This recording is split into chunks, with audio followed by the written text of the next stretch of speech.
Bien, bonjour à tous. Bienvenue à ce webinaire Réseaublog, ce premier webinaire de l'année consacré à un update Catalyst 6500-6800.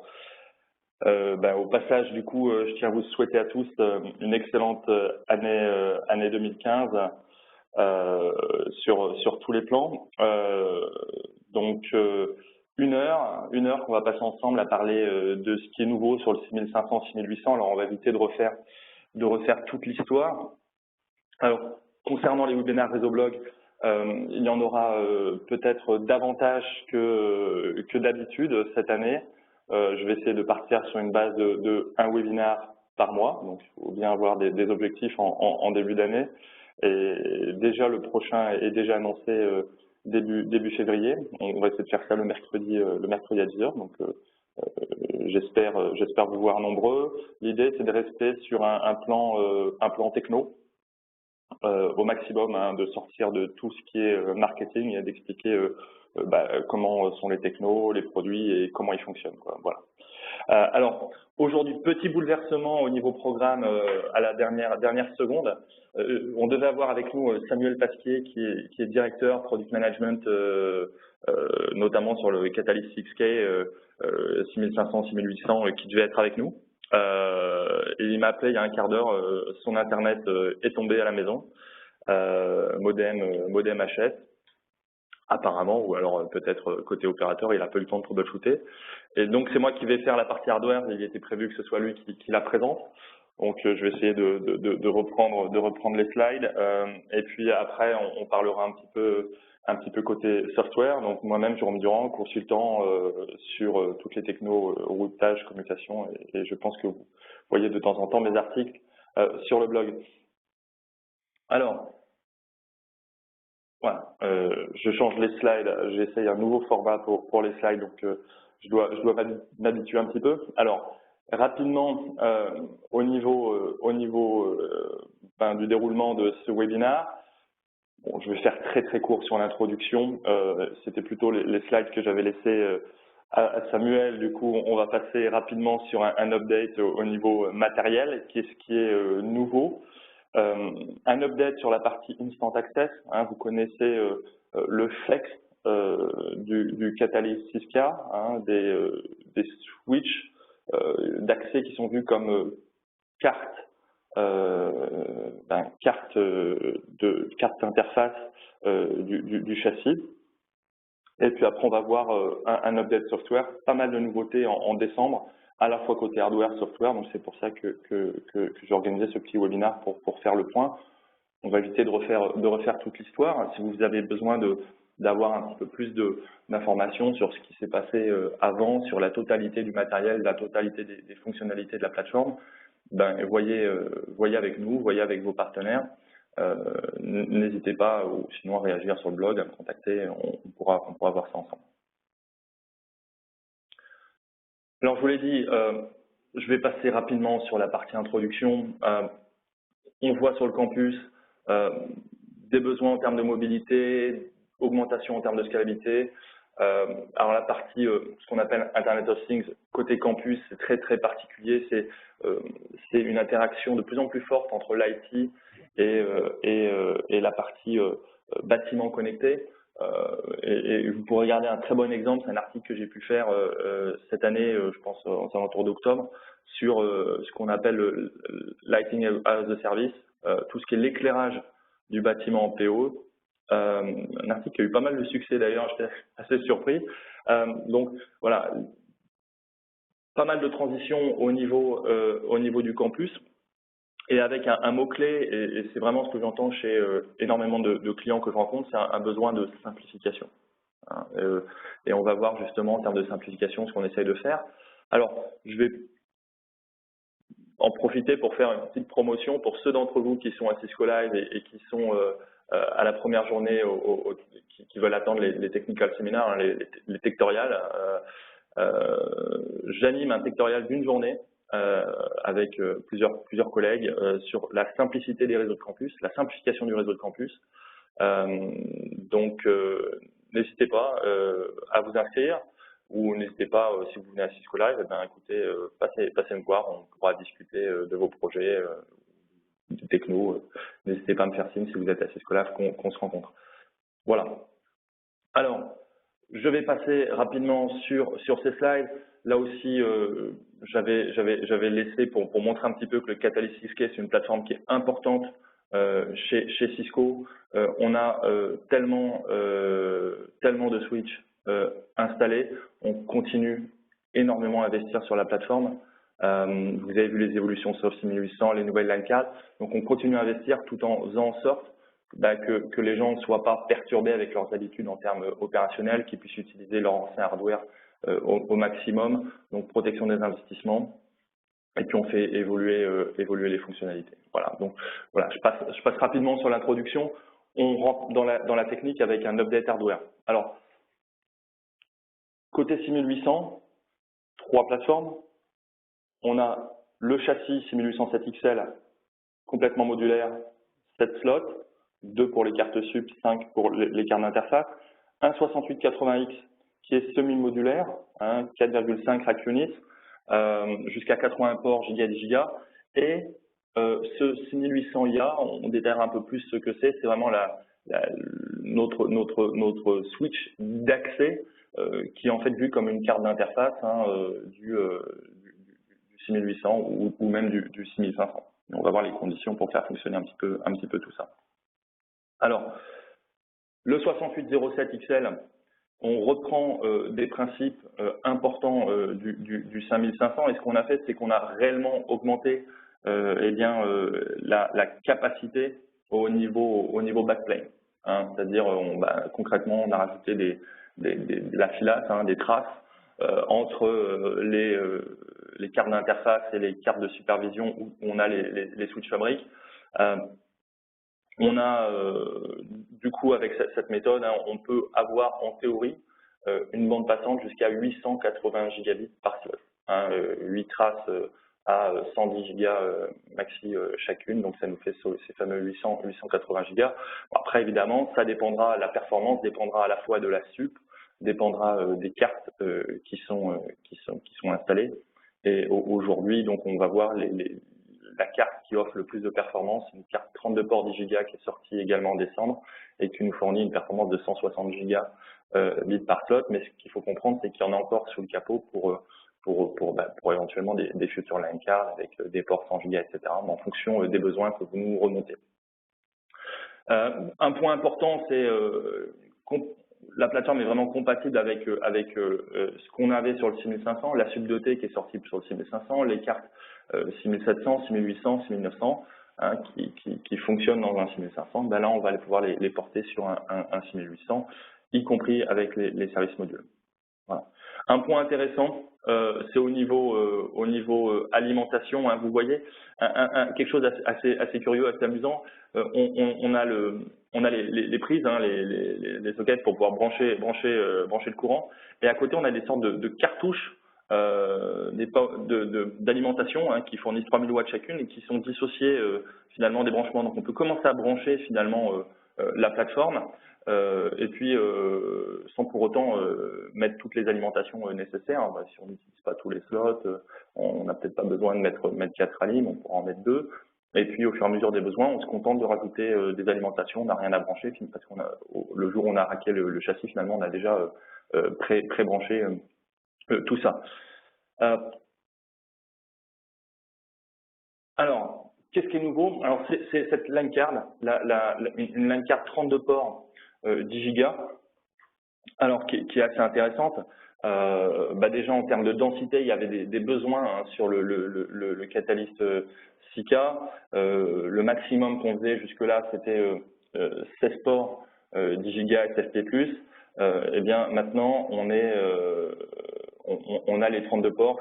Il y avait pas mal d'attentes à ce niveau-là, et notamment une attente aussi pour augmenter la bande passante totale. Donc, cette line card fournit 32 ports avec une oversubscription de 2 pour 1, et donc 160 gigas de performance vers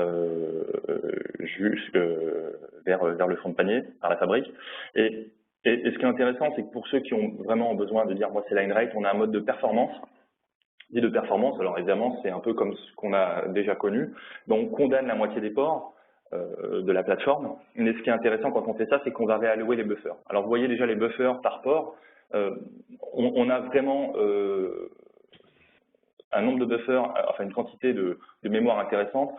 En performance mode, on va avoir 500 mégaoctets de buffers par port, ce qui est considérable et ce qui est vraiment nécessaire sur une plateforme qui fait à la fois la distribution, le cœur et qui va servir eh bien, de connexion de switch instant access. Donc il est absolument nécessaire de pouvoir gérer eh bien, la congestion et de pouvoir bufferiser les paquets, notamment quand on va pouvoir configurer du shaping, parce que cette line card, on va pouvoir configurer du shaping au niveau du port. Voilà. Alors, un autre point qui est assez intéressant, c'est la possibilité de rajouter des SFP à cuivre. Bon, ça, c'est pas ce qui est nouveau, mais là, on va pouvoir les faire fonctionner en 10-100 000. Bon, c'est un petit détail, mais j'ai connu la frustration, et je pense que beaucoup d'entre vous l'ont connu, où finalement, on doit rajouter une carte 48 ports 10-100 000 pour rajouter pour connecter un seul équipement en face Ethernet. Une petite sonde ou voilà, quelque chose de particulier. Donc là, on sait supporter le 10-100 000 sur cette line card. On a une configuration pour supporter jusqu'à 1 million de routes IPv4. Hein. Les cartes, on garde le même principe, c'est-à-dire on a les cartes en version standard, on va dire distribution, puis en mode cœur. Alors XL plutôt dédié à nos clients opérateurs, avec la possibilité de supporter 1 million de routes IPv4 et 2 millions d'entrées dans le cache NetFlow, ce qui est considérable. En plus, le cache NetFlow est réparti sur les différentes LAN cards. Donc tout ça ne fait qu'augmenter la capacité totale du châssis. Alors cette LAN card, elle est prix public, c'est 35 000 $. Donc elle est 5 000 $ moins chère que la 6904, la carte 4 ports 40 Go que vous connaissez bien aujourd'hui. Voilà. Alors, je dis 40 000 $, c'est 36 000 $ plus 1 000 $ pour chacun des adaptateurs, des convertisseurs 40 Go vers 4 ports 10 Go. Alors, sur cette LAN card, on va retrouver les fonctionnalités intéressantes, notamment la possibilité de connecter nos fameux châssis d'accès Instant Access, nos 6800 IA. Aujourd'hui, on pouvait les connecter uniquement sur le 68, sur la carte 6904. Maintenant, on peut les connecter sur cette LAN card 32 ports 10 Go également, et on supporte, écoutez, le chiffrement MACsec, la capacité de mettre des tags de sécurité, mais pas que. Je vous en ai parlé du Lisp, du port shaping. Donc ça, on a repris vraiment, c'est la carte qui a le maximum de fonctionnalités et qui est disponible donc en version 32 ports, mais pas que, parce qu'on en a profité pour refaire 2 autres cartes sur le même principe. Une carte 16 ports 10 Go, donc celle qui a 80 Go de performance vers la fabrique, et une carte 8 ports 10 Go, pareil en SST+.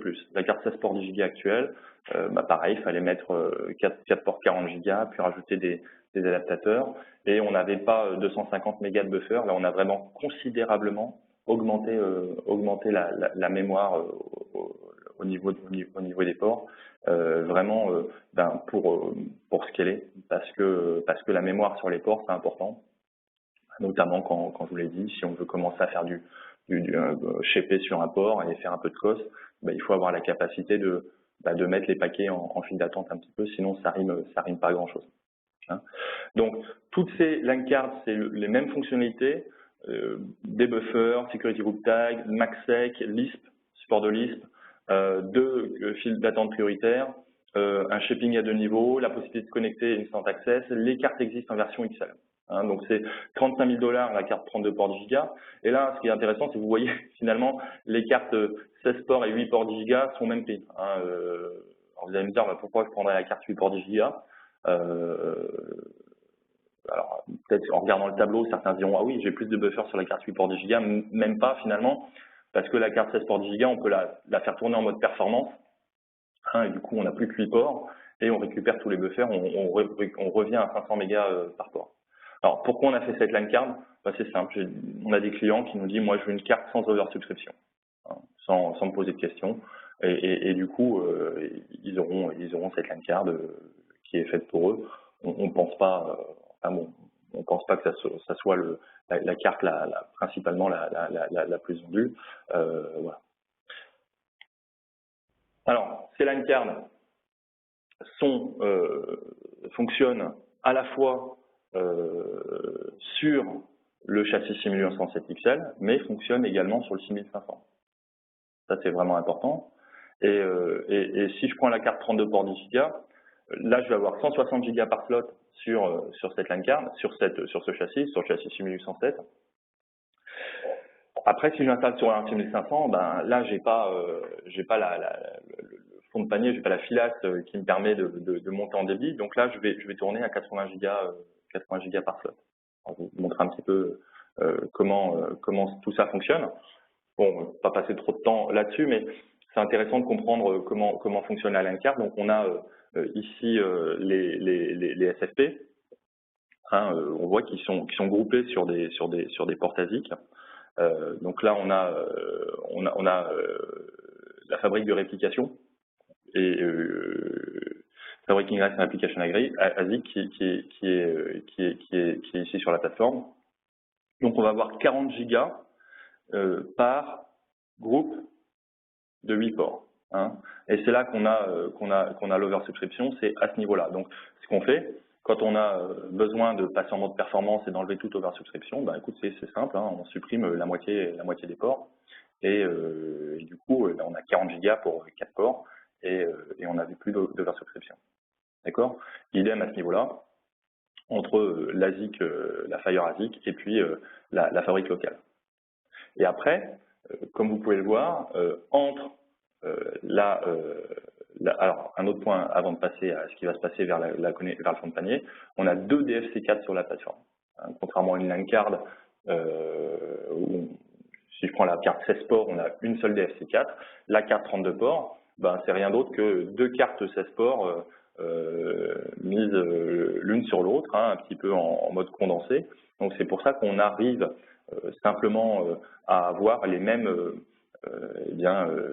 fonctionnalités et la même expérience en mode 16 ports ou 32 ports, et finalement derrière, ce qui fait la différence, c'est vraiment le besoin de chacun en quantité de ports, et puis on n'est pas là pour se poser la question de savoir est-ce qu'on gagne ou on perd des fonctionnalités. On a exactement le même hardware finalement, quelle que soit la quantité de ports demandés. Alors, après, c'est là que vous voyez la différence entre ce qu'on va avoir sur un 6800 et un 6500. Sur un 6800, on a 4 traces, pardon, entre la fabrique locale et puis nos sup. Donc, quand on est sur un 6800, on a nos 4 fabriques vers la sup active, 4 traces, pardon, vers la sup standby. Et donc, on va pouvoir faire tourner chacune de ces traces à 55 gigabits par seconde, ce qui nous fait un total de 220 gigabits par seconde à ce niveau-là vers la sup de T. Donc la sup de T va être capable de commuter aujourd'hui jusqu'à 220 gigabits par seconde. 4 traces à 55 gigas chacune. On pourra éventuellement aller plus loin dans le futur. Et là, les fabriques sont bien en mode active standby, c'est-à-dire quand la première tourne, la deuxième ne fait rien. On peut imaginer faire tourner les deux en parallèle et augmenter ainsi la capacité, comme on le fait notamment sur un ASR 9000, un RSP 440. Voilà. Quand on va mettre cette line card sur un châssis 6500, on n'a pas 4 traces vers l'actif et 4 traces vers la standby, on a 2 traces vers l'actif, 2 traces vers la standby, on va les faire tourner à 40 gigas chacune. On a 80 gigas, et c'est là que c'est à ce niveau-là qu'on va limiter la bande passante sur un châssis 6500. Hein. C'est la différence. Voilà. Bon, c'était pour montrer un petit peu sous le capot ce qu'il y a. Je vous en dis pas plus. C'est pas trop le point. On va revenir sur les plateformes et les fonctionnalités. Alors, notre plateforme qui rencontre pas mal de succès, c'est le 6880X. Donc, c'est simple. Hein, c'est grosso modo, c'est une sub de T intégrée au châssis. Quelques petites subtiles différences. Et avec 16 ports. 16 ports 10 Go qui sont présents, et on va pouvoir rajouter jusqu'à 4 modules supplémentaires pour arriver à un total de 80 ports giga 10 gigas. Là aussi, les mêmes fonctionnalités que sur un 6807 en sub de T. Qu'est-ce qu'on a également? Oui, la capacité de mettre des ports en mode 10-100 000. Voilà, donc ça c'est le 6880X. Attention, il est semi-modulaire, c'est-à-dire seulement à ce niveau-là, les modules d'interface sont modulaires, la SUP, elle, ne l'est pas. C'est-à-dire si on a un jour une SUP de nouvelle génération, cette machine-là restera telle qu'elle. Alors la question c'est de 40 Go. Alors bon, je vous donne un peu de roadmap avec l'accord de Samuel Pasquier. On a une carte aujourd'hui sur le 6500 et sur le 6800 hein, pour fournir le 40 Go, la 6904. Donc 4 ports 40 Go en connectique CFP. Donc aujourd'hui le 40 Go, d'ailleurs le 6500 était la première plateforme chez Cisco à délivrer du 40 Go. Ça c'est intéressant de l'avoir en tête. Là le point c'est que vous avez vu le 6880X, c'est une plateforme Giga. Les nouvelles LAN cartes que je vous ai présentées c'est des ports 10 Go. Et finalement pour le 40 Go on n'a pas rencontré tant que ça aujourd'hui de demandes. Mais on a des clients qui disent bon pourquoi pas avancer vers le 40 Go plus tard. Donc on crée cet adaptateur. Eh bien on branche 4 ports 10 Go sur le châssis, on ressort avec un QSFP 40 Go de l'autre côté. Hein, d'accord. Donc c'est un module qui va sortir juin-juillet et qui sera disponible hein, donc qui fonctionnera avec les plateformes que vous voyez à gauche. Alors les line cards que j'ai mentionné précédemment, le 6880X et également côté 4005 et pourquoi pas d'autres plateformes. Allez, j'arrête avec le hardware. Les châssis 6880X et 6807XL, on revient sur l'accès maintenant avec Instant Access. Je rappelle rapidement, hein, vous connaissez les châssis en standalone, vous connaissez le VSS, on va clusteriser deux châssis entre eux, hein, et Instant Access, on va clusteriser l'accès avec le cœur. Hein, et ce qui est intéressant, c'est vraiment on branche le châssis, on branche l'équipement d'accès. Et vraiment, on n'a absolument rien à faire. On n'a pas de configuration préalable à rentrer ici. Il récupère son iOS, il récupère sa configuration. Et ça, on peut vous le montrer. Donc ça, c'est on va dire un cluster étendu. Je ne sais pas comment l'appeler autrement. C'est l'équivalent du FEX qu'on a sur le Nexus, avec quelques petites différences. Ces différences, j'en ai déjà parlé, donc je vais aller vite. C'est on peut les stacker.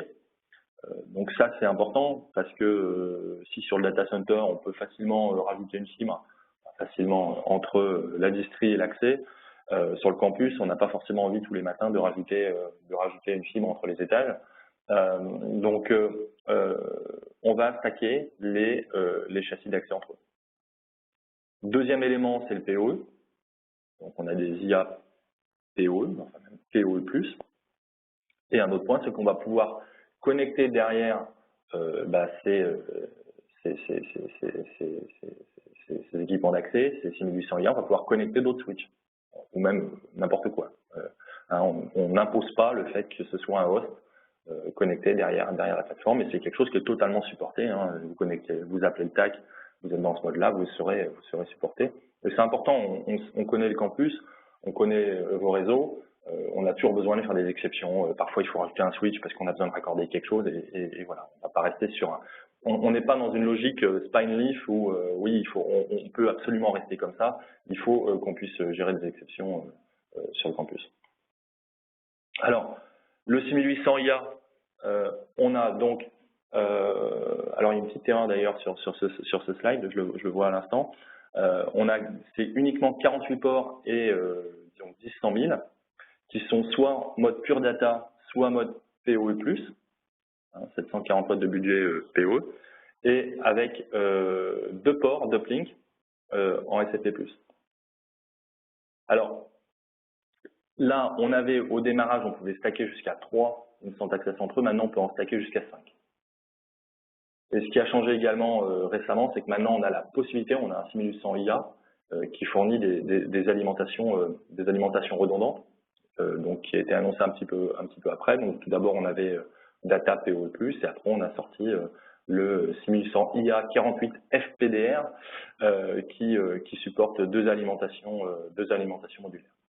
Alors important à noter, hein, quand vous prenez un 6800 IA, vous avez le module de stacking qui est disponible. Vous n'avez pas d'option de l'enlever, de le commander, etc. L'idée d'Instant Access, c'est que on ne soit pas dans le détail de ce qu'on veut faire. C'est vraiment, il faut que ça soit simple, y compris dans la commande de la plateforme. Alors quelque chose qui est nouveau, alors qui est sorti en ce moment ou alors qui va sortir dans les jours à venir, donc je peux vous en parler, c'est la possibilité d'avoir en plus comme élément d'accès, comme switch d'accès, un switch compact, un nouveau 3560 hein, qui est sorti ou sur le point de sortir. On a essayé de vérifier ce matin rapidement. Malheureusement, j'ai pas eu trop le temps. C'était sorti l'année dernière. Alors, c'est vraiment un vrai switch. Hein, comparé à un Instant Access traditionnel, on ne switche pas entre les ports. Hein, on repasse, comme pour la partie Flex, comme sur Nexus, on repasse sur le switch de distribution, le trafic. L'intelligence est portée vraiment sur le cœur. Là, c'est un vrai switch qu'on va pouvoir convertir en mode Instant Access. Et ça peut être très intéressant. Si vous avez une salle de réunion, vous mettez un petit switch compact, je sais pas, dans un magasin, sous une caisse, vous mettez un switch compact, un grand magasin, vous avez votre switch de cœur et ce switch-là, l'accès, vous le managez également depuis le 6800 IA. Depuis le 6800 de cœur, vous avez vraiment un seul point de management pour l'intégralité du réseau et y compris pour ces switches compacts. Or, ce switch compact, hein, donc on a 8 ou 12 ports gigas et on a des uplinks 10 gigas. Et ça, c'est nouveau pour les switches compacts. Donc, à nouveau, fonctionne en mode standalone ou en mode Instant Access. Alors, si je dois résumer, alors il y avait une animation pardon, qui s'est cassée ici, mais à la limite, c'est pas grave, c'est presque plus lisible comme ça. Pour faire d'Instant Access, 6500E plus subdoté, plus une des 4 line cards listées ici, donc les 3 que j'ai présentées aujourd'hui, ou la 6904, la carte port 40 Go, plus le fameux adapteur pour convertir un port 40 Go en 4 ports 10 Go. D'accord. La même chose en 6807 XL, ou alors directement 6880X si vous branchez les Instant Access, et ça fait l'affaire. D'accord. Et côté client, soit modèle data, soit mode PoE, soit mode, enfin PoE+, PoE+, avec alimentation redondante et modulaire, ou alors le switch compact, c'est ici. Ce qui a changé également dans la release de décembre, et ça c'était vraiment très attendu, c'est l'augmentation de la scalabilité d'Instant Access. Alors deux choses qui étaient attendues, c'était l'augmentation globale du nombre de ports. On avait jusqu'à 1000 ports stackés, 1000 ports au total manageables sur un, on va dire un pod Instant Access, sur un pod de distribution Instant Access. Et la deuxième chose qui était attendue, c'est en termes de stacking. On pouvait stacker jusqu'à 3 switch IA. Maintenant, on peut en stacker jusqu'à 5. Et finalement, on voit que la limite de 4, il fallait absolument aller au-delà. Alors, en termes de scalabilité, sur le 6880X, on scale aujourd'hui à 2000 ports. 2000 ports, 5 éléments par stack et beaucoup plus de stack, ce qui va être utile si jamais on met des Instant Access compacts. Hein, à chaque fois, ça compte pour un stack. Donc, il fallait augmenter ce nombre. Le point important à retenir, c'est vraiment le nombre de ports et le nombre de switches dans un stack. En subdoté, on a une petite différence, c'est que en fait, c'est quasiment la même chose entre une subdoté et la sup intégrée au 6880X. La différence, c'est qu'au niveau CPU, on a une CPU un peu meilleure pour 6880X qui nous permet de scaler. Plus sur la partie Instant Access, qu'il y a davantage de contrôle plane qui se fait sur le châssis du coup. Et là, on a une scalabilité qui augmente jusqu'à 1200 ports. Et on est prévu qu'on a jusqu'à 1500 ports à la prochaine release prévue aux alentours d'avril. Et là aussi, on supporte jusqu'à 5 switches par stack. Alors, ce qui est intéressant, c'est on annonce ces chiffres-là. En pratique, je suis pas sûr qu'on limite réellement là, c'est vraiment, mais c'est des limites à prendre en compte parce que ces chiffres-là, c'est vraiment suite à des tests poussés. Vraiment, notre approche, c'est de s'assurer que ça marche. Et c'est pas de dire on va faire 3000 ports. Il n'y a rien qui nous empêche de faire 3000 ports. Le problème, c'est que si sur 3000 ports, vous avez 3000 hosts, vous faites du DHCP snooping, du 802.1x, du l'IGMP snooping ou d'autres fonctions qui nécessitent un peu la CPU, ça ne nous intéresse pas de pouvoir arriver avec finalement une solution avec une CPU qui a 95% de CPU. C'est pas l'objectif. Donc c'est pour ça que tout ça, ces chiffres-là sont vraiment basés sur des tests que l'on réalise dans des scénarios de configuration réelle de réseau. Alors ça c'est pour résumer. Quand vous aurez l'enregistrement posté sur YouTube, vous pourrez faire une pause pour regarder les caractéristiques, les 4 plateformes Instant Access qui sont listées ici. Donc je ne les rappelle pas. Côté software maintenant, alors on a la 15.2.1 SY qui est sortie en décembre pour le 4.6K. Je propose de regarder un petit peu ce qui est dedans. Alors comme toujours, on a du hardware, le software est nécessaire pour faire tourner le nouveau hardware. Donc c'est la N-card dont je viens de vous parler. Eh bien il faut cette 15.2.1 SY pour les faire fonctionner, y compris pour l'adaptateur 40 Go disponible bien plus tard. Alors, pour référence, j'ai remis ici l'URL de l'article de Réseau Blog que j'ai publié qui liste ici les nouvelles fonctionnalités. Vous avez vu également côté Instant Access les nouveautés en termes de scalabilité et notamment le nouveau IA compact qui est supporté grâce à cette fonctionnalité. Puis on a d'autres fonctionnalités. Alors certaines listées ici étaient déjà présentes dans les releases principales. Je ne vais pas vous refaire toute l'histoire des fonctions multicast VPN V4, V6, des fonctions quad-sup SSO qui permettent d'avoir non seulement du VSS mais également deux sup par châssis pour avoir une redondance optimale. Voilà, on a énormément de fonctionnalités sur cette plateforme. Là, je vais uniquement vous parler des toutes dernières qui sont sorties sur la dernière release. Et encore, je ne vais pas pouvoir toutes les aborder, donc je vais en montrer certaines d'entre elles. Et puis, si vous voulez en savoir plus, vous avez toujours les release notes, configuration guide, et puis vous pouvez toujours me contacter si vous avez des questions. Alors, un point nouveau, c'est le support sur le 4.6K de ce qu'on appelle IBNS 2.0. Alors, je pense pour la plupart d'entre vous, c'est la première fois que vous entendez ce 2.0, IBNS 2.0. C'est un petit peu délicat à expliquer, surtout qu'il me reste 25 minutes. Bon, je déborderai peut-être un petit peu. L'idée, c'est de faire ces webinaires en mode voilà, technologique. Donc, si on a besoin de passer un peu plus de temps, on prend le temps. Voilà, IBNS 2.0, c'est Identity Based Network Services 2.0. L'idée, c'est tout un framework au niveau de nos plateformes pour automatiser la connexion de devices sur les équipements réseau et d'automatiser les actions qui sont prises. Donc, il y a énormément de choses dans ce framework. On va trouver des fonctions d'autoconfiguration des ports, des templates de configuration qui peuvent être appliqués localement, des templates qui peuvent être poussés par un serveur Radius. On va trouver également tout un nouveau framework très flexible de toute la configuration MAD 802.1x avec vraiment une logique if then else. Contrairement à avant, vous mettiez vos commandes sur toutes les interfaces. Là, vous allez configurer une policy map de type control subscriber.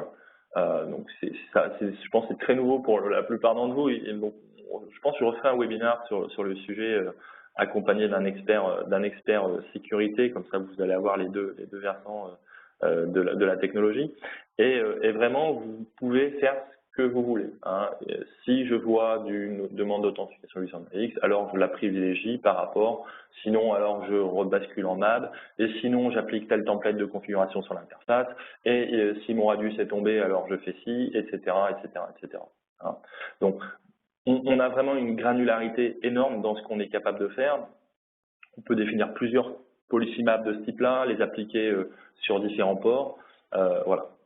Donc, je ne vais pas vous expliquer tout ça ici, mais c'est une transition qu'il faut comprendre un petit peu dans toute la gestion identité pour ceux qui connaissent 801X, map, tout ça. Donc, c'est des choses qui peuvent être intéressantes pour vous et qu'on abordera d'ailleurs dans mon tutoriel Cisco Live, mon technical seminar dédié à la simplification du réseau.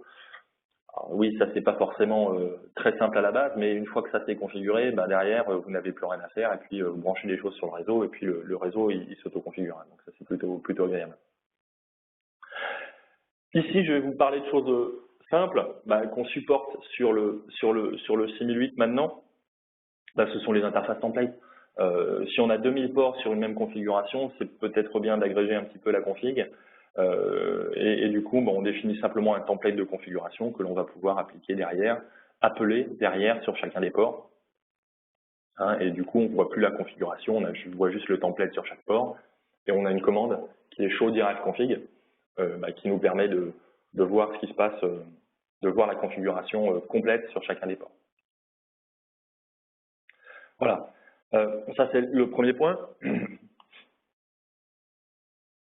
On a des templates qui sont disponibles par défaut. Hein, nous, on préconise certaines configurations quand on branche un téléphone, quand on branche un access point, quand on branche une caméra, etc. etc. Bon, ce qu'on a fait, c'est qu'on s'est dit, bon, les templates, on va les faire. Comme on avait des macros qui étaient disponibles, des macros AutoSmartPort qui existaient dans nos switches, là, on a créé des templates par défaut qui sont présents. Et l'intérêt, c'est que ces templates, on va pouvoir les modifier. C'est-à-dire, moi, je prends un template pour connecter un DNP, eh bien, je vais placer ce template dans le VLAN 20. C'est évident de configurer un VLAN. Par défaut, tous les templates sont avec le VLAN 1. Forcément, on ne peut pas présumer du VLAN que vous allez utiliser pour chacun des templates. Donc, ce que vous faites, vous appelez le template, vous le modifiez, vous configurez le VLAN et ça marche très bien. Et quand vous faites un show direct config derrière, vous voyez les configurations du template sont appliquées et vous rajoutez ce qui est modifié ici. Alors, ce qui est super avec les templates, ce qui est un petit peu différent de ce qu'on fait avec les macros, c'est que derrière, vous changez votre template. Non, finalement, c'est pas le VLAN 20, c'est le VLAN 30. Vous tournez sur votre template, switch port access VLAN 30, et toutes vos interfaces sont modifiées, et rebasculent dans le VLAN 30. Vous enlevez les templates simplement. Et si sur un port, vous avez besoin vous appliquer le template, mais sur un port, vous avez besoin de faire une exception pour une configuration, vous pouvez mettre de la configuration sur le port, hein, qui va préempter le template configuré statiquement sur le port. Alors, une fois qu'on a nos templates, un point qui est intéressant, c'est de dire, est-ce que je ne pourrais pas les appliquer automatiquement? Vous vous rappelez peut-être d'AutoSmartPort, qui avait un peu le même objectif de configurer automatiquement le réseau. On a plusieurs difficultés avec AutoSmartPort, c'est que ça change réellement la configuration. Donc ça, c'est le premier point. Et ça, ça peut être un peu pénible pour tous ceux pour les clients d'ailleurs, qui gèrent la configuration de leurs équipements. C'est pas à chaque fois qu'on branche quelque chose, qu'on retire quelque chose, on n'a pas envie que les configurations, elles clignotent, on va dire. Là, avec AutoConf, la configuration ne change pas. Et finalement, c'est bien ce qu'on cherche. On veut que ça soit un petit peu caché, ce qui s'applique. On n'a pas envie d'avoir à chaque fois des warnings que la configuration a changé dans la plateforme. Non seulement, ça c'est intéressant, on ne voit pas les configs, mais à nouveau, là, si jamais je veux changer de VLAN tous les téléphones, je vais sur mon template de téléphone, je modifie le VLAN et automatiquement c'est appliqué sur tous mes ports. Je n'ai pas besoin de faire des shuts sur les ports pour que des nouvelles macros soient appliquées ou des nouvelles configurations soient appliquées. Voilà. Ça aussi, quand on a 2000 ports manageables sur une plateforme, faire un peu d'autoconfiguration, ça peut être intéressant. Donc là aussi, j'ai fait un article sur Resoblog qui indique comment cesser de configurer les interfaces des switches. Donc là, ce que je vous propose, Allez, je vais prendre un peu de risque. Enfin, je ne prends pas beaucoup de risque non plus. Hein. Je propose une petite démo de la fonction. Je vais me connecter sur mon Catalyst 6880X en Instant Access. Alors, je vais partager mon application. Espérons que ça fonctionne.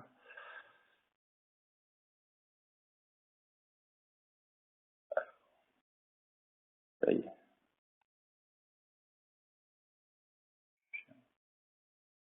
Voilà. J'espère que vous arrivez bien à voir ce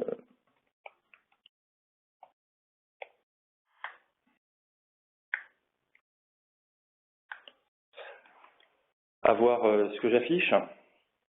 Donc là, je suis connecté sur mon 6800, alors même mon pod, composé d'un VSS de 26880X LE et également 3 clients Instant Access, 2 en data et 1 en PO.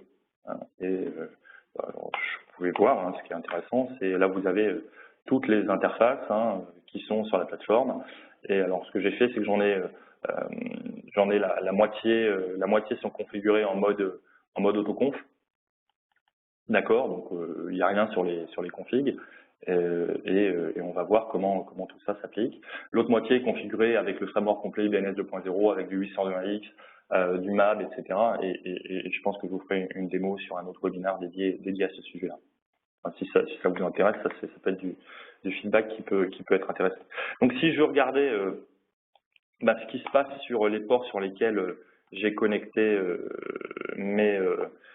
quelques devices. Alors j'ai connecté quoi? J'ai connecté un téléphone, j'ai connecté une caméra, j'ai connecté un access point et j'ai connecté un petit module Arduino qui est l'idée, c'est de vous montrer que ça marche même avec des choses qui sont pas Cisco. Vous voyez là, ma configuration, tous les ports sont configurés de la même façon. J'ai juste description autoconf. Alors, une petite particularité, une petite différence du 6800 par rapport à un 2K, un 3K ou un 4K, c'est sur un 6008, par défaut, les ports sont en shutdown et configurés en niveau 3. Donc, contrairement à une configuration de switch 2K, 3K, 4K où la configuration est même complètement vide, là vous avez un minimum le switch port qui est là. Il faut bien penser à faire un no shutdown sur les ports au préalable. Donc ça c'est quelque chose. Bon, je pense qu'on va peut-être changer ce point-là. Bon, c'est on va dire la différence entre le 6K et le 4K, et le 3K et le 2K. C'est pour ça que vous avez quand même un petit peu de configuration sur les ports. Voilà. Alors, si vous voulez voir maintenant ce qui est appliqué, enfin la configuration, pardon, excusez-moi, post manip, je ne sais pas ce que j'ai tapé. Voilà, pardon, excusez-moi, je vais dire config pipe B101.037. J'ai commencé à connecter mes devices sur les ports 37.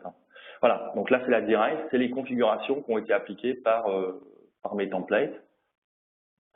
Donc une caméra, un point d'accès Wi-Fi. Donc là on voit bien ce qui a été appliqué. Et maintenant si je fais un show template, interface, binding, all, voilà. Donc là vous voyez, j'ai mon template caméra qui est appliqué sur le port 101.1.0.38, voilà, etc., etc. Donc on est 3 templates qui sont définis par défaut, que j'ai modifié. C'est pour ça qu'on voit qu'ils sont modified built-in. Ils sont modifiés, pourquoi? J'ai juste modifié le VLAN. Donc ça sera quelque chose à faire évidemment. Et qu'est-ce que j'ai fait d'autre? J'ai changé une description pour que ça soit plus lisible. On voit que c'est un IP phone, ça peut être pratique. Et ça, c'est un template. Universal Trust Sec Template, c'est un template que j'ai créé statiquement, donc qui me gère toute la partie 802.1x, MAB. Normalement, on est obligé de mettre 20 lignes de conf par port pour arriver à faire tout ça dans un mode assez flexible, pour pouvoir faire du 802.1x, du MAP sur le port, gérer la priorité entre les deux, gérer l'ordre dans lequel on fait les deux, etc., etc. Bon, là, j'ai tout mis dans un template et après, je l'ai appliqué sur mes ports. Donc, c'est pour ça, vous voyez que c'est assez pratique, on voit le template appliqué sur l'écran. Et après, vous avez quelque chose qui s'appelle une parameter map, donc qui est un élément d'autoconf. Alors, ce que je vais faire, c'est que je vais l'afficher de cette méthode-là. Une parameter map qui, par défaut, n'est pas affichée dans la configuration, explique que si jamais je vois que mon device type contient Cisco IP-Phone, alors j'applique le template Cisco IP-Phone interface template, pareil pour les caméras, etc. Donc en gros, ça, c'est l'algorithme par défaut qui est built-in device to template qui va expliquer quel template je vais appliquer en fonction de ce que j'observe sur le réseau. D'accord? Et bien ça, vous pouvez le changer. C'est ce que j'ai fait ici. J'ai dit, bon, si finalement je vais brancher un device, mon module Arduino qui a telle adresse MAC, alors bon là il n'y a pas forcément beaucoup d'intérêt, mais ça peut être tel OUI avec uniquement les 24 bits de poids fort. Et là vous appliquez un template custom, ou alors vous pouvez jouer sur d'autres critères. Et un point assez intéressant, c'est qu'on a maintenant sur les switches d'accès et sur le 6800, on a quelque chose qui s'appelle le device classifier. C'est un élément qui vous dit ce qui est connecté sur votre réseau. Et là, vous voyez, finalement, sur le réseau, on voit que sur le port 37, j'ai un équipement, un unknown device. Alors ça doit être, vous voyez, c'est sur le même port que le téléphone, donc ça doit être le PC qui est connecté derrière, qui lui n'est pas profilé. J'ai donc d'autres IP-phones, j'ai un point d'accès lightweight, qui fonctionne avec CapWap, sur un contrôleur local mode, et j'ai une caméra de vidéosurveillance qui est connectée. Donc, on a un device classifier qui va reconnaître, basé sur CDP, LLDP, DHCP, adresse MAC, qui va reconnaître le type de device connecté. Et après, en fonction de ce profiling local au device, on va pouvoir appliquer tel ou tel template. Alors, il faut faire beaucoup plus parce que dans la solution complète, on peut avoir un profiling également sur Identity Service Engine, notre serveur d'accès du réseau, et on va pouvoir pousser les profils dynamiquement depuis un serveur central. Bon, je reviens sur la présentation.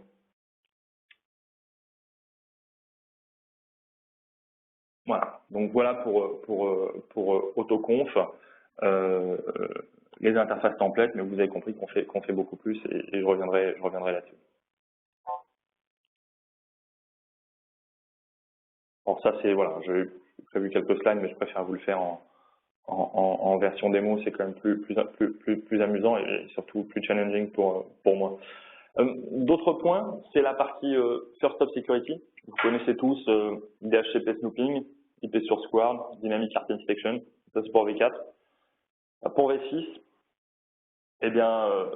on a des mécanismes de configuration d'adresse, on a des mécanismes, on a un équivalent d'ARP, on a DHCP V6, on a une autoconfiguration stateless des adresses IPv6. Voilà, et donc on a les mécanismes finalement qu'on connaît en IPv4 qui sont également déclinés en IPv6. Donc ça c'est tout un chapeau IPv6 First Hop Security. On avait déjà des choses disponibles sur le 4.6K, mais là on a vraiment l'ensemble complet qui est maintenant là, comme on l'a sur les 4000, sur les 3000 et sur les 2000. Alors l'exception sur les 2000, c'est qu'on n'a pas IPv6 Destination Guard. Pourquoi? Parce que ça c'est vraiment une fonction de routeur. Alors même si sur le 2K on peut supporter des routes statiques, c'est un peu la différence entre les plateformes, c'est que finalement on n'a pas cette fonctionnalité. L'idée de Destination Guard, c'est que sur un lien local V6, vous avez au total un préfixe de 64 bits. Vous avez possiblement 2 puissance 64 personnes derrière. Si quelqu'un s'amuse à faire un scan et à vouloir parler avec toutes les machines qui sont dans votre sous-réseau, je ne pourrais pas dire sous-réseau sur le lien, si le routeur fait à chaque fois des demandes des résolutions d'adresses, pour ces 2 puissance 64 adresses, il y a peut-être des problèmes de mémoire qui vont survenir au niveau routeur. Donc, Destination Guard, c'est, j'en parle maintenant parce que je n'ai pas le slide pour plus tard, donc c'est vraiment une fonctionnalité sur le routeur. Donc là, on a des choses qui vont permettre à la plateforme de répondre à la place, notamment à la place du host, et finalement de n'accepter que les paquets à destination de host qu'il connaît. A priori, si un host est sur le réseau, il s'est manifesté auprès du routeur. Du moins dans la plupart des cas quand même. Alors, simplement, hein, comment fonctionne l'autoconfiguration en V6? Donc, on peut avoir du DHCP V6. Là, je vous montrer une autoconfiguration sans état. On branche un host sur le réseau, il envoie un routeur solicitation. Il dit routeur, s'il vous plaît, manifestez-vous. Le routeur répond en envoyant un routeur advertisement dans lequel il envoie notamment le préfixe du lien et puis il envoie une priorité. Il dit bah moi tu vois je vais être ta gateway par défaut avec telle priorité, high, medium, low. Bon d'autres flags c'est pas tellement le point ici. Et en recevant ce routeur advertisement, la workstation fait son autoconfiguration, donc on dérive de ce préfixe une adresse IPv6 et commence à parler en utilisant sa gateway par défaut. Voilà, l'attaque qu'on peut imaginer, c'est qu'est-ce qui se passe si un autre host envoie un routeur advertisement. Et bien évidemment, s'il l'envoie avec une priorité en termes de gateway par défaut plus forte, c'est lui qui va devenir gateway par défaut. Et dans les paquets, après toujours, hein, soit on veut faire du mal directement, on fait un DOS, soit on veut faire du mal un peu plus insidieusement, et puis on fait du man in the middle, et finalement on redirige les paquets sur le réseau. Alors certains se disent, bon, écoutez, moi, j'ai pas encore déployé V6, je suis tranquille. Attention quand même, le poste de travail qui est là, aujourd'hui, il a quand même le plus souvent un stack V6 qui est prêt à fonctionner. Hein. C'est-à-dire, si ce host-là reçoit un routeur advertisement, ce host-là va commencer à parler V6. On saurait dire bien évidemment que la résolution DNS retourne une adresse IPv6, mais on voit aujourd'hui sur l'Internet qu'il y a pas mal de services qui sont disponibles en V6. C'est-à-dire que si sur votre réseau qui est purement V4, il y a un petit malin, ça peut être pareil en Wi-Fi, hein, qui envoie un routeur advertisement, ça peut être intéressant pour vous de regarder le comportement de votre réseau. Voilà. Donc on a des moyens pour se protéger de tout ça, c'est simple, comme on a du DHCP snooping, là on va faire une fonction qui s'appelle RAGuard, qui va dire sur tel port j'autorise les routeurs advertisement et sur tels autres ports je les autorise pas. DHCP V6 Guard, pareil, sur tel port j'autorise un serveur DHCP, sur tel autre port je ne l'autorise pas. Alors on peut l'avoir en mode light ou en mode complet, c'est-à-dire on va dire bon ok, sur ce port-là j'autorise le routeur advertisement à condition que le préfixe contenu dans ce routeur advertisement soit celui-là et que la gateway par défaut, que la gateway s'annonce avec telle priorité. Bon, on n'a peut-être pas besoin d'aller dans ce niveau de priorité, mais c'est pour montrer qu'on a énormément de granularité dans les fonctions. Après, le point, c'est comment on s'assure que chacun parle avec l'adresse qui lui a été allouée. Eh bien, comme on a Dynamic ARP Inspection et IP Source Guard, là, on a plus ou moins la même chose, mais basé sur les protocoles adaptés en V6. Notamment, on va créer une table de binding qui va faire correspondre, sur laquelle on va savoir sur chaque port, sur chaque interface, quelle adresse IPv6 on a, avec quelle adresse MAC, quel VLAN, et l'état de la workstation. Comment on va voir toutes ces informations-là? On va regarder des messages DHCP/V6, on va regarder les messages NDP, Neighbor Discovery Protocol, et puis en fonction de tout ça, eh bien, on va pouvoir déterminer cette table de binding. J'ai une petite animation, mais du coup qui va pas fonctionner dans cette façon, dans ce slide.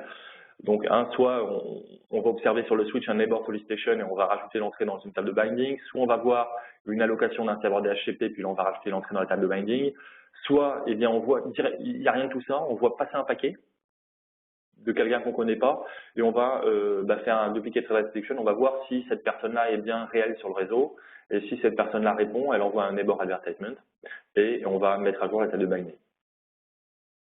Et qu'est-ce qu'on fait quand on a la table de binding? Plusieurs choses. On va vérifier que les messages NDP, l'équivalent un peu plus d'ailleurs que ARP pour IPv4, on va vérifier que les messages NDP correspondent bien à cette table de binding, notamment quand un host va envoyer un neighbor advertisement, on va vérifier que ça correspond bien à l'entrée qui est dans sa table de binding. Mais également, on va vérifier pour chaque paquet, pas seulement sur le control plane NDP, on va vérifier pour chaque paquet que le paquet est bien transmis avec l'adresse réelle du host. C'est-à-dire que quelqu'un n'usurpe pas l'adresse de son voisin pour envoyer des données. Voilà pour IPv6 sur Guard. Destination Guard, j'ai pas de slide, je vous en ai parlé tout à l'heure. C'est un peu la logique inverse, plutôt pour protéger le routeur. Voilà. Une autre nouveauté, c'est la partie Lisp ASM, Across Subnet Mobility. Alors, je vois qu'on déborde un peu niveau temps, donc je vais prolonger, puis ceux qui n'auront pas le temps, vous pourrez partir et revoir l'enregistrement.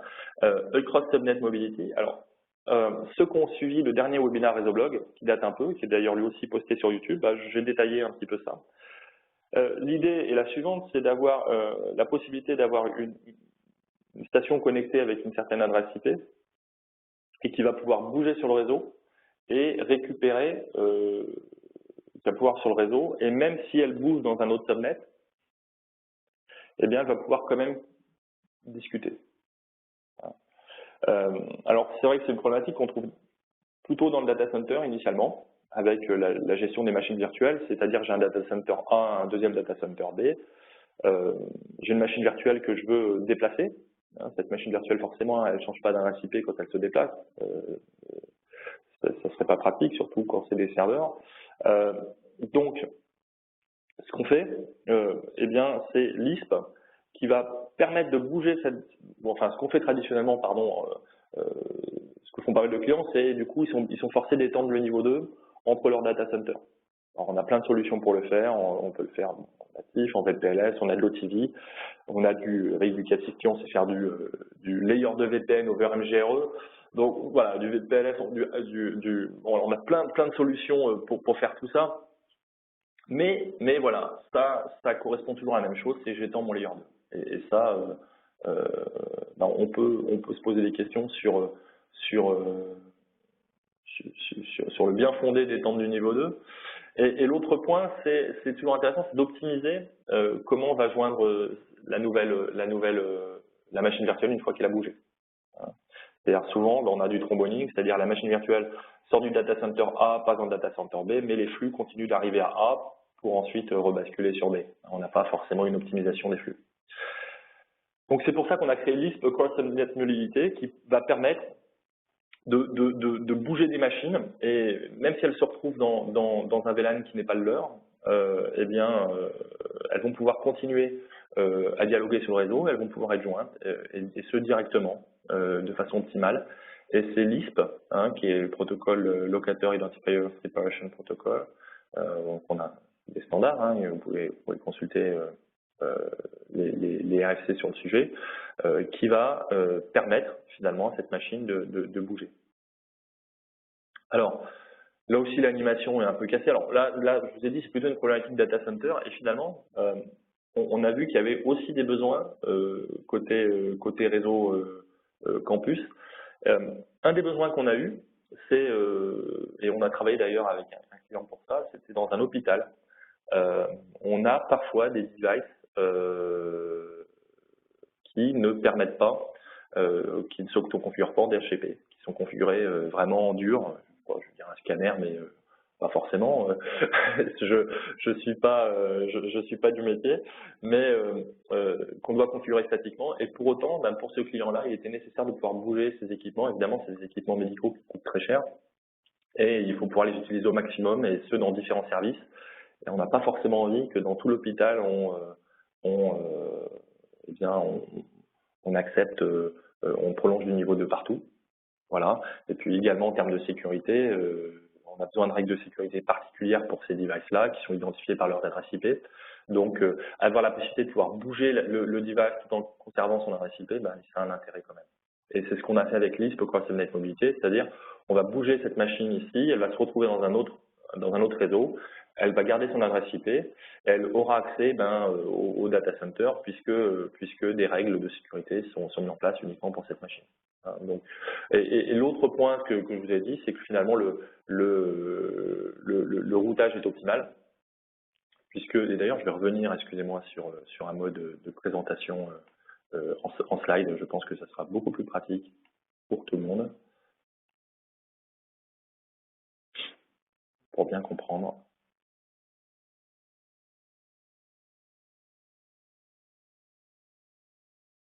Voilà. Voilà, donc la machine bouge et va continuer à avoir accès aux ressources et on a un routage optimal entre le data center et cette machine et ça c'est Lisp qui se charge de tout. Alors je ne vais pas vous refaire toute l'histoire de Lisp parce que là il me faudra encore 1 heure. Et là je vous ai remis rapidement le packet walk dans le contexte de le cross subnet mobility. Et là j'ai repris l'exemple du data center qu'on connaît bien et avec une source ici qui veut parler avec une destination qui a l'adresse IP 10.2.0.1, donc la source fait une requête dans le DNS, récupère l'adresse IP de destination, envoie un paquet, ça rien qui change. Et là, on a mis les fonctions Lisp sur nos routeurs, donc on peut imaginer du 4.6K partout. Et que vont faire ces routeurs? Ils vont regarder dans une table de mapping, un mapping système, quelle est la localisation, quel est le locator pour cette machine. Et le mapping system va répondre, tu vois, cette personne, donc non seulement le 10.0.1, mais en fait tout le /24 est porté par 2 locators. Alors si on a un VSS de 4.6K, on aura un seul locator avec une seule adresse. D'accord? Et après, qu'est-ce qu'on va faire? L'ingress tunnel router list va encapsuler le paquet initial à destination d'un des 2 locators. Donc, on a un algorithme de hachage pour choisir lequel on veut, donc ça peut permettre aussi de répartir le trafic sur les 2. Et l'ingress tunnel router list décapsule le paquet et l'envoie à la destination. Donc ça c'est une encapsulation Lisp. Maintenant, la machine virtuelle bouge, le scanner bouge, on détecte au niveau de la destination, on va détecter le mouvement et on va détecter le mouvement et on va mettre à jour le mapping system. Alors, comment on va détecter le mouvement? Alors, c'est une fonction proxyarp qui est mise en place sur le switch. Je ne détaille pas ce point-là, vous regarderez l'enregistrement du webinaire Resoblock dédié à Lisp pour en savoir plus. La source fait la même requête.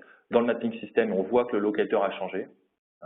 Et évidemment, donc c'est le mouvement qui a été changé. Alors petite typo sur le slide, c'est pas forcément tout le 10.2.0.0/24 qui aura changé, ça sera peut-être uniquement l'adresse en question. Donc là, c'est une petite erreur sur ce slide. Et du coup, le paquet maintenant sera envoyé directement jusqu'à l'ingress tunnel router list pour rejoindre sa nouvelle localisation, pour rejoindre le nouveau scanner. D'accord? Donc c'est vraiment la destination qui détecte le mouvement et update le mapping. Ce qui peut se passer, eh bien, c'est que à ce niveau-là, on n'a pas encore mis à jour le cache. On continue d'envoyer les données à l'ancien data center et lui a l'information comme quoi la machine n'est plus présente ici. Et du coup, ce qu'il fait, c'est on a dans un premier temps très court, on a du tromboning et ensuite, c'est au niveau de l'ingress tunnel router qu'on va pouvoir faire l'optimisation et joindre directement à la destination. Et ça, c'est vraiment important. C'est vraiment une fonctionnalité très appréciée pour optimiser les flux. Alors, pour conclure, on ne pourrait pas faire une presse de réseau aujourd'hui sans parler SDN. Sinon je ferais mal mon travail. Le SICA aujourd'hui est supporté par notre contrôleur SDN Applic Enterprise Module, qui est notre contrôleur, qui va qui va fournir une couche d'abstraction du réseau et présenter finalement le réseau à des applications. Donc, ce qui veut dire que n'importe quelle application, qui est Cisco ou tierce, peut donner un ordre à Applic Enterprise Module, notamment, je sais pas, d'appliquer une règle de sécurité, une règle de COS, et ce pour un host particulier, pour une application particulière. Et c'est Applic qui va l'appliquer sur les devices en utilisant du CLI aujourd'hui, pourquoi pas de l'OpenFlow ou d'autres API, peu importe finalement ce qui se passe entre le contrôleur et le device. Ce qui est vraiment important, c'est l'application. Et finalement les API qui sont supportés par le contrôleur. Et ça, on les documente. On a, pour ceux qui n'ont pas suivi un peu les dernières avancées, on a DevNet, developer.cisco.com, on a tout un forum, une communauté de développeurs, je sais pas, on a plus de 100 000 personnes dans cette communauté qui développent des applications qui nous suivent sur ce forum. On fournit sur DevNet, on fournit les bacs à sable. On va fournir des informations sur les API. va fournir du support, va fournir des forums d'échange entre développeurs. Bref, tout ce qu'il faut pour faire un développement comme il faut. Alors, je vous ferai une démo d'API-QM dans un autre webinaire. J'en ai déjà fait une d'ailleurs, je pense dans un webinaire Cisco que j'ai pu faire l'année dernière, l'été dernier. Une des dernières applications qu'on a sorties, c'est tout simplement de faire un path visualization. Hein, c'est être capable de dire, bah, moi je veux savoir par où passe le trafic pour aller de telle source, telle destination, avec tel port source, tel port destination, tel protocole. Finalement, on voit que pour les clients, c'est pas si simple. Voilà, donc on a une application qui le fait de façon extrêmement simplifiée, qui va pouvoir montrer le chemin en interrogeant les différents routeurs sur le chemin. Et c'est le contrôleur qui va permettre d'héberger cette application. Hein. Donc c'est un exemple. On a d'autres applications pour déployer de la COS, pour faire du zero touch deployment. Hein. Bon, alors avec le 6800 IA, on n'a pas tellement besoin de faire du zero touch deployment parce que c'est intégré, mais bon, je prends un switch catalyse de cas, je le branche sur le réseau et il va s'auto-configurer, récupérer son iOS, sa configuration. Tout ça, je vous présenterai si vous êtes à Cisco Live. Je vous encourage à aller voir les démonstrations API-QM. On aura des pods de démo et peut-être je vous rencontrerai là-bas. Alors, côté API, ça fait déjà pas mal de temps, ça fait, je dirais, presque 2 ans qu'on fait des tests OpenFlow avec énormément de clients. Ceux qui demandent OpenFlow aujourd'hui, c'est vraiment les universitaires. Et là, vous les voyez listés ici, des universités avec qui on travaille.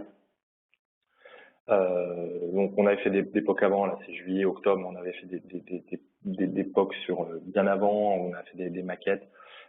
Voilà, donc le code est là et sera dans le prochain rebuild, hein, la SY1 qui devra arriver d'ici quelques semaines, officiellement supporté sur non seulement sur le 6800 mais aussi sur le 3650, 3850 et le 4005, hein, OpenFlow 1.0 ou OpenFlow 1.3.